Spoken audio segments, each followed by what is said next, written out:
Election day is over, but candidates can still have the chance to challenge the vote count. And News 8 Now's Isabella Hulsizer explains the prep work required for a recount in our region. County election officials are gearing up for a possible recount of last week's election results. It's requested, you got to get on it right away, so you can't sit there and prepare because you just don't have 40 people show up overnight to do a recount. So the president has made comments about a recount, but our smaller local races have that same potential. 32nd district is one that could potentially be a recount.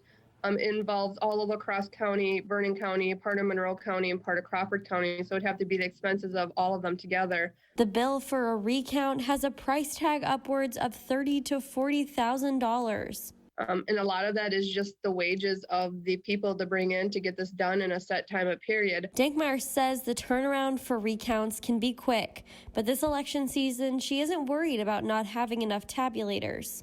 We're just prepping by calling the poll workers who we know have worked a recount in the past or are familiar with working the polls. Dankmeyer says recounts aren't always common, but this year in April, there was a recount issued for a supervisory district.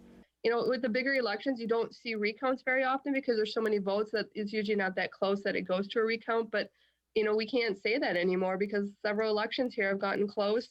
She said even though recounts are a lot of work and require a lot of people, they're worth showing the security of the election process.